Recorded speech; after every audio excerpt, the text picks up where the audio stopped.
नमस्कार प्रशिक्षुओं, मैं एस के मौर्य आज आप लोगों के लिए लेकर उपस्थित हूँ एजुकेशन 07 का कंटेंट, जिसका शीर्षक है लेखन अर्थात राइटिंग।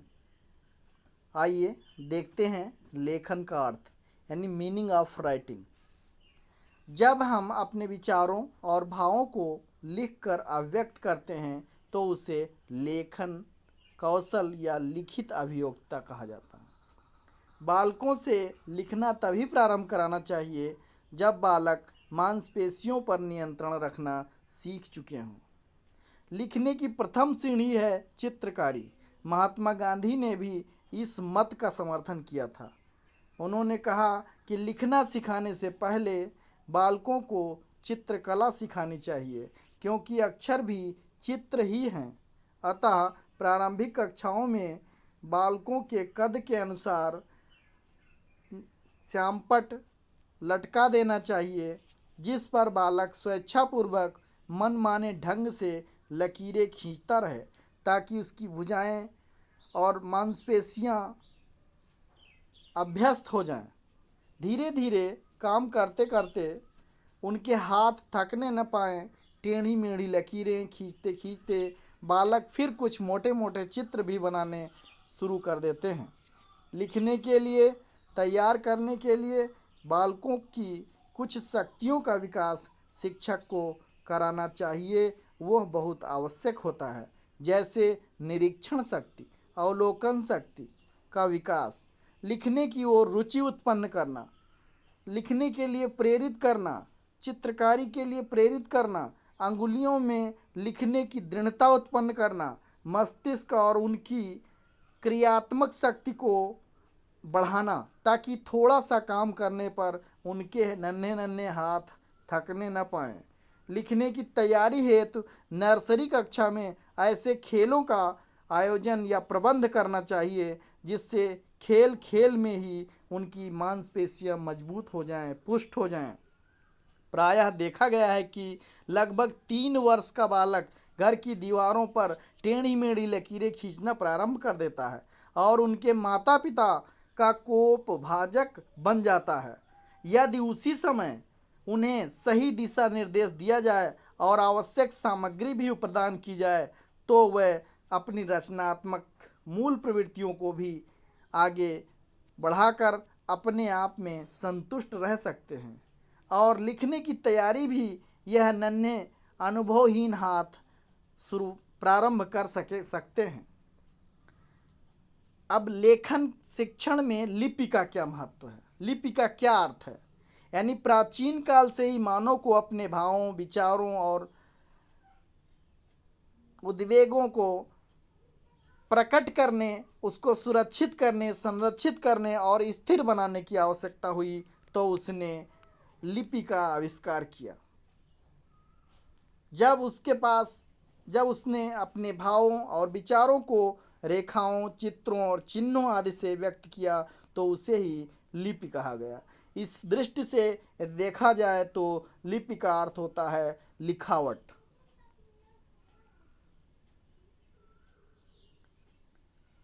लेखन कौशल के उद्देश्य। लेखन कौशल का क्या उद्देश्य है? लेखन कौशल के उद्देश्य निम्न बिंदुओं से हम समझ सकते हैं। पहला, विद्यार्थियों को लेखन कला का पूर्ण परिचय देना, ताकि वे अपने भावों, विचारों, अनुभवों को मूर्त रूप दे सकें और दूसरों के भावों को लिपिबद्ध कर सकें। अर्थात जब कोई विचार, भाव या कोई चित्र है, उसको लिपिबद्ध कर सके। दूसरा बिंदु हमारा है विद्यार्थियों को सुंदर, सुडौल और स्पष्ट लेख की शिक्षा देना। सुंदर माने आकर्षक, सुडौल माने जब हम उस अक्षर को किसी भी तरफ से देखें तो उसके आकार में विकृति ना आए। स्पष्ट माने उसको हम ठीक ढंग से पढ़ सकें, उसकी शिक्षा देना। विद्यार्थियों के शब्दकोश को सक्रिय रूप देना, विद्यार्थियों के शब्दकोश को सक्रिय रूप देना, अर्थात जब बालक बोलता है और उस बोलने को ही लिखना प्रारंभ करेगा तो उस जैसे अनेकानेक शब्दों का निर्माण भी करेगा और उन शब्दों के लिए वह सक्रिय हो जाएगा। मातृभाषा या हिंदी अक्षरों का वास्तविक स्वरूप चित्रित कर सकने की क्षमता का विकास करना, यानी मातृभाषा को या हिंदी अक्षरों के वास्तविक स्वरूप को वह लिख सकेगा, उसकी क्षमता विकसित होगी। यही उद्देश्य है हमारा। विद्यार्थियों को लिखने का इतना अभ्यास कराना कि वह यंत्रवत गति के साथ धारा प्रवाह लिख सकें, अर्थात टाइपराइटर की तरह जितनी तेज बोलेंगे आप उतनी तेज वो लिख सकें। यह हमारा उद्देश्य है लेखन सिखाने का, लेखन शिक्षण का। विभिन्न विराम चिन्हों का उचित प्रयोग सिखाना, यानी विराम चिन्हों का उचित प्रयोग नहीं तो अर्थ का अनर्थ हो जाएगा, इसलिए विभिन्न विराम चिन्हों का उचित प्रयोग सिखाना हम लेखन सिखाएंगे तब संभव होगा। विद्यार्थियों को अपने विचारों और अनुभवों को अनुच्छेदों में बांटकर लिखने का अभ्यास कराना।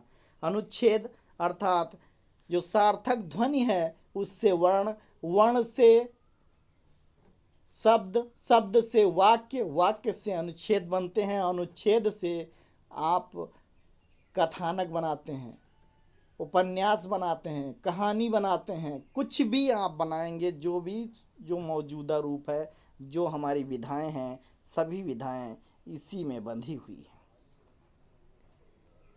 ये हो गया हमारा लेखन का उद्देश्य। अब हम देखेंगे लेखन कौशल का महत्व। बहुत मेहनत से टाइप किया है अंग्रेजी में, फिर इसको हिंदी में, इसलिए आप थोड़ा सा इसको ध्यान पूर्वक पढ़िएगा। कोई त्रुटि होगी तो उसको नज़रअंदाज कीजिएगा।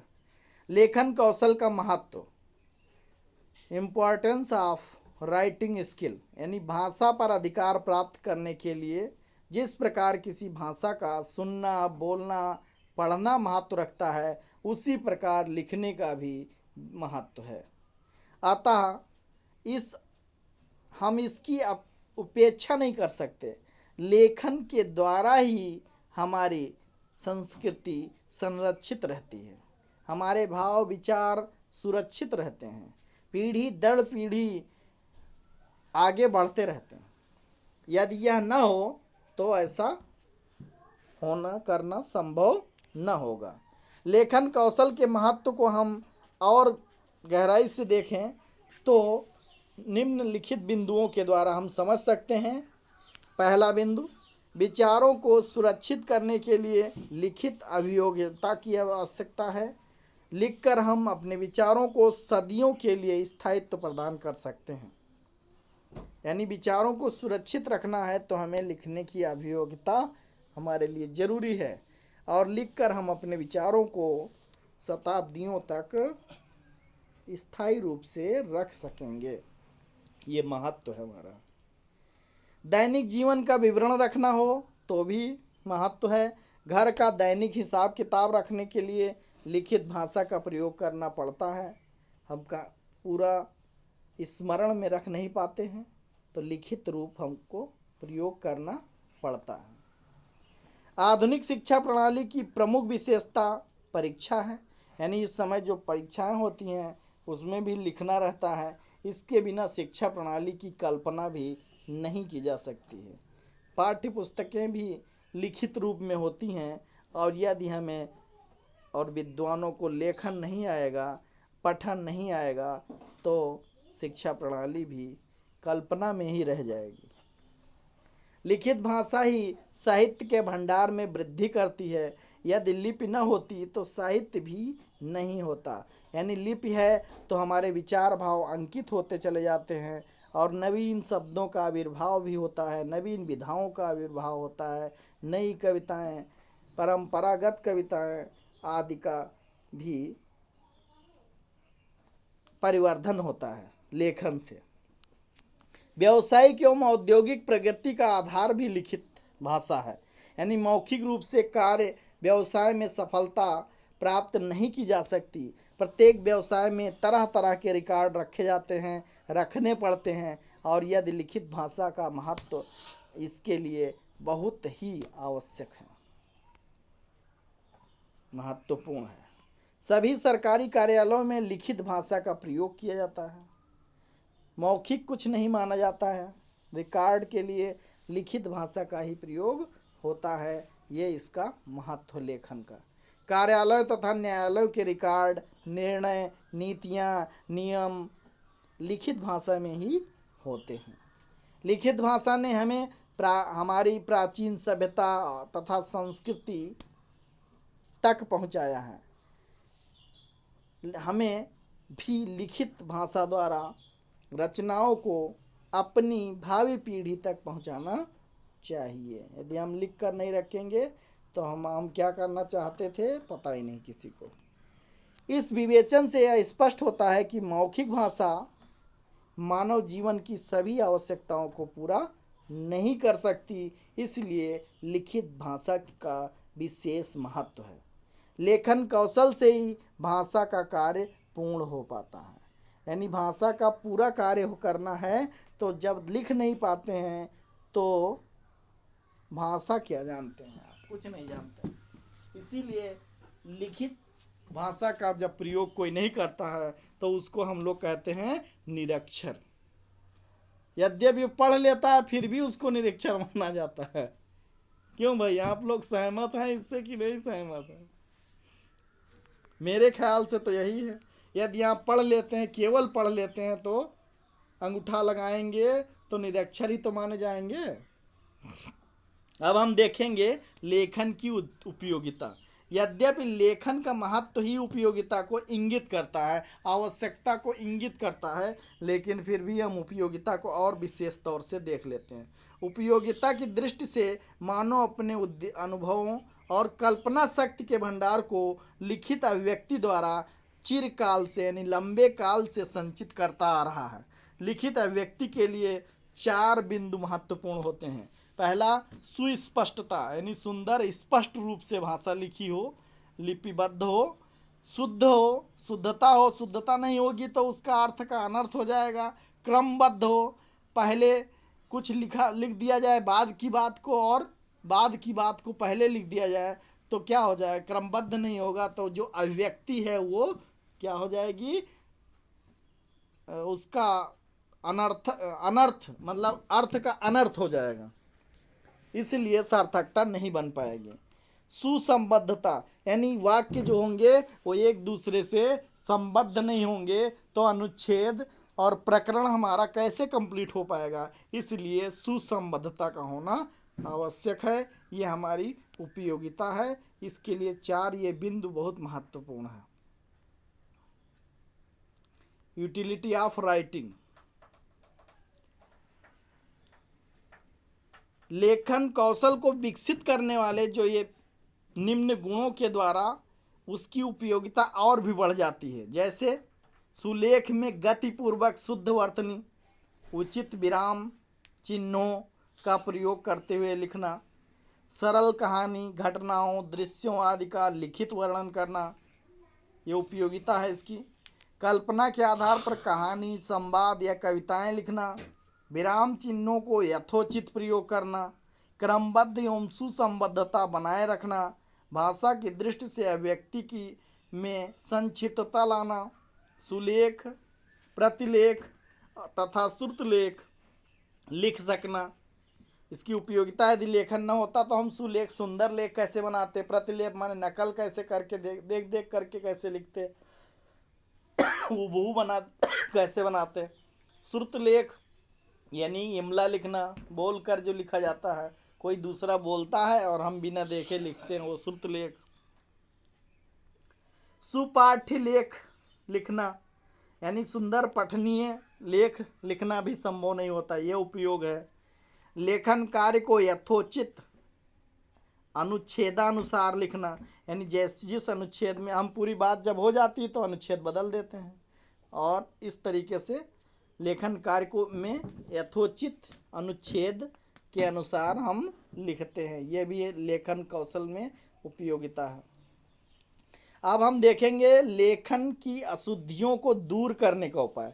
यानी इसमें दो प्रश्न आपके बन जाएंगे, लेखन की अशुद्धियाँ कौन कौन सी हैं ये भी बन जाएगा, और लेखन कौशल की अशुद्धियों को दूर करने का उपाय। जरा सा हम दिशा दशा बदल देंगे तो हमारा जो वही अशुद्धियाँ हैं वो शुद्धियों को सुधार करने वाला वो बन जाएगा उत्तर। तो दूर करने के उपाय हैं, पहला शुद्ध उच्चारण। ये भाषा हमारी ऐसी है, जैसा उच्चारण होता है, जैसा लिखा जाता है वैसा उच्चारण होता है, जैसा उच्चारण होता है जैसा कोई बोलता है वैसे लिखा जाता है। ध्वनि का हम प्रयोग करते हैं उचित रूप से। तो शुद्ध उच्चारण होगा तो शुद्ध लेखन होगा, और शुद्ध लेखन होगा तो शुद्ध पठन भी होगा, वाचन भी होगा। तो हिंदी भाषा में जैसा बोला जाता है वैसा ही लिखा जाता है, देखिए लिखा हुआ है। इसलिए प्रारंभ से ही बच्चों के द्वारा शुद्ध उच्चारण किए जाने पर विशेष ध्यान देना चाहिए। यदि बालकों का उच्चारण गलत होगा तो वर्तनी भी अशुद्ध होगी, वर्तनी अर्थात राइटिंग। अतः अध्यापकों को चाहिए कि सर्वप्रथम उनका यही कर्तव्य है कि वह छात्रों को शुद्ध उच्चारण की शिक्षा दें। दूसरा, लिपि संबंधी ज्ञान। उच्चारण तो हम सुन तो रहे हैं सही, लेकिन हमारी लिपि जो है उससे संबंधित ज्ञान नहीं है। हम धा को घा लिख देते हैं तो क्या हो जाएगा, फिर दोष आ जाएगा। इसलिए वर्तनी की अशुद्धियों को दूर करने के लिए छात्रों को प्रारंभ से ही लिपि का पूर्ण और स्पष्ट ज्ञान प्रदान करना अनिवार्य है, आवश्यक है। देवनागरी लिपि एक वैज्ञानिक लिपि है, लेकिन वैज्ञानिक होते हुए भी अनेक विचित्रताएं इसमें हैं, और उन्हें दूर करने के लिए तमाम नियम बनाए जाते हैं और बनाए गए हैं, जिनका अनुसरण हमें करना चाहिए। इनको हम बिंदुवार अभी बताते हैं। पहला, रेफ उच्चारण स्थान के आगे के अक्षर के ऊपर लगाया जाता है, ये बात हमें ध्यान रखनी चाहिए। जैसे कर्म, मर्म, धर्म, गर्म, मार्ग, अंतर्राष्ट्रीय लिखना हो तो इस तरीके से हमको कहाँ लिखना है, रेफ का उच्चारण स्थान के आगे के अक्षर पे हम लगाते हैं। यानी कि रा जो लगाना है ऊपर की ओर। रा 4 प्रकार के होते हैं, आप लोग सब जानते ही हैं। ट्रक, और एक रा सीधा सी, ठीक। तो इस तरीके से हम क्या करेंगे, इसमें जो अक्षर रेफ, इसको रेफ बोलते हैं, और रेफ जब लगाएंगे तो हम जो उच्चारण स्थान है उससे आगे वाले अक्षर पर लगाते हैं। ये इतना ध्यान रखिए, आगे फिर हम डिटेल देखेंगे। दूसरा बिंदु है, हिंदी क्रियाओं का अंतिम अक्षर सदैव दीर्घ होता है। यानी जैसे क्रिया हमको लिखना है कहीं तो अंतिम अक्षर उसमें क्या करेंगे, खाता, जाता, पीता, खेलती, हंसती आदि इस तरीके से प्रयोग करते हैं। ये आपको बात ध्यान में रखनी है, और यदि ध्यान रखेंगे तो त्रुटि नहीं होगी, और त्रुटि को यदि ध्यान रखेंगे तो त्रुटि समाप्त हो जाएगी। उपाय है यही दो दिशाएं हमने बताया, इसमें 2 उत्तर 2 प्रश्न बनेंगे। सहायक क्रिया हैं को एक वचन में है लिखते हैं, एक वचन का बहुवचन करना है बिंदु लगाते हैं, लिखते हैं। ये आपको ध्यान रखना है। स्वर विहीन व्यंजन जो होते हैं हिंदी में आधा लिखा जाता है,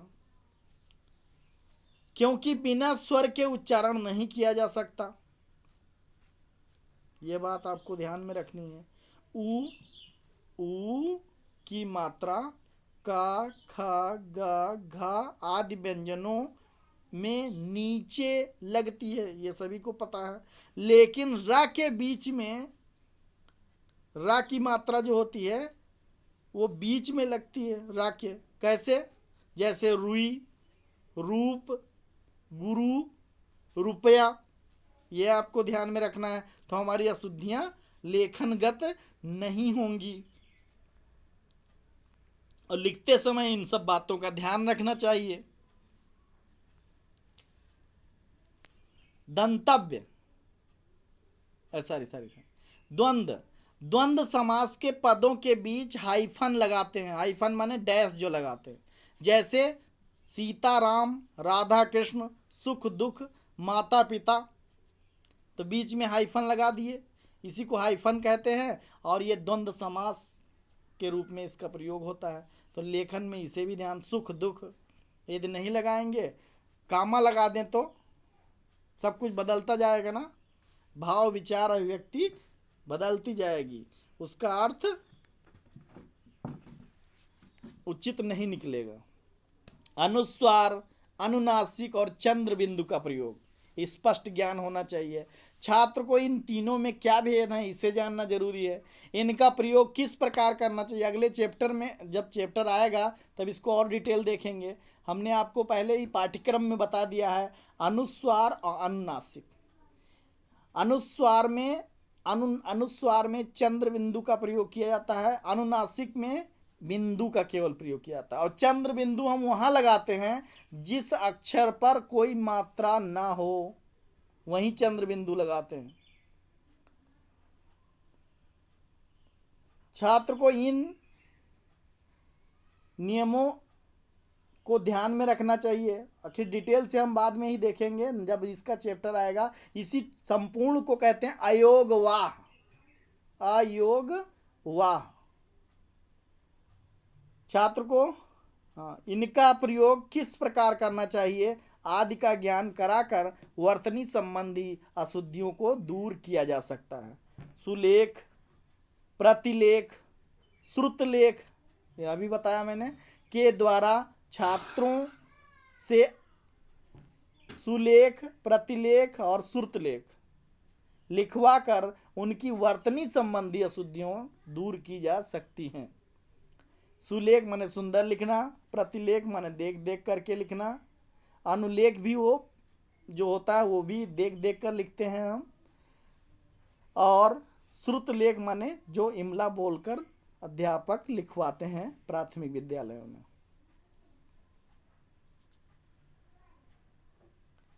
इनसे अशुद्धियों की दूरी, अशुद्धियाँ बहुत ही अच्छी तरीके से दूर हो जाती हैं। इमला लिखेंगे तो आप कभी भी वर्तनीगत दोष नहीं होगा, और श्रवण में भी कौशल आपका हो जाएगा, विकसित होगा, क्योंकि जब आप सुनेंगे जैसा वैसा लिखेंगे। और इमला बोलने वाला व्यक्ति भी जो है वाचन में निपुण हो जाएगा। तो प्रारंभ से ही छात्रों को लिखने के साथ साथ उच्चारण कर भी सिखाना चाहिए। ये सब बातें आपको ध्यान में रखना है। अब इससे संबंधित जो प्रश्न हो जाएंगे उनका मैं डिटेल कर दूं। अभी बहुत मेहनत से टाइप किया भाई, आप लोग पढ़ लीजिएगा पूरा। लेखन का अर्थ स्पष्ट कीजिए, ये प्रश्न एक बन गया। दूसरा प्रश्न हो गया लिपि से आप क्या समझते हैं, भाषागत लिपि से आप क्या समझते हैं, लिपि का क्या अर्थ है हो सकता है, लिपि से आप क्या समझते हैं, लिपि का क्या अभिप्राय है, लिपि हिंदी भाषा की लिपि कौन सी है, देवनागरी है, ये भी आप जोड़ लीजिए इसमें। लेखन कौशल के उद्देश्य कौन कौन से हैं, किन्हीं 4 उद्देश्यों को लिखिए। उद्देश्य माने जो होता है जब हम पाठ्यक्रम या शिक्षण प्रारंभ करते हैं तो हम क्यों प्रारंभ कर रहे हैं, क्यों पढ़ा रहे हैं, क्यों लिखा रहे हैं, वह जो अभी नहीं हुआ है वो लिखा जाता है, उसी को हम उद्देश्य कहते हैं। वहाँ तक हमें पहुँचना है, उत धन दिश, ऊपर की तरफ, ऊपर की दिशा में हमें वहाँ तक जाना है। कहाँ तक, जहाँ तक उद्देश्य हमको दिखा रहा है, बता रहा है कि हमें ये करना है। फिर हमारा प्रश्न अगला बनेगा, लेखन कौशल का महत्व स्पष्ट कीजिए। अगला फिर इसका एक प्रश्न बनेगा कि लेखन की उपयोगिता बताइए, यूटिलिटी ऑफ राइटिंग, यानी लेखन का कहाँ कहाँ उपयोग है सीधे शब्दों में। तो आप लिख सकते हैं जहाँ जहाँ उपयोग है। और लेखन के लिए लिखित अभिव्यक्ति के कौन कौन से बिंदु हैं जो बहुत महत्वपूर्ण हैं, सुस्पष्टता, शुद्धता, क्रमबद्धता एवं सुसंबद्धता। और अगला प्रश्न हमारा एक बनेगा, लेखन की अशुद्धियां कौन कौन सी लेखन में अशुद्धियां या त्रुटियां होती हैं? एक प्रश्न ये बन गया। इसी में त्रुटियों को दूर करने का, अशुद्धियों को दूर करने का उपाय। बस, धन्यवाद। इसके 3 कारण हैं। लिपि संबंधी कारण है, शुद्ध उच्चारण संबंधी कारण है, इन शीर्षकों से भी लिख सकते हो, और अनुस्वार अनुनासिक जो हुआ है उसमें न भेद कर पाने की वजह से हम वर्तनीगत या पठनगत अशुद्धता कर देते हैं। धन्यवाद।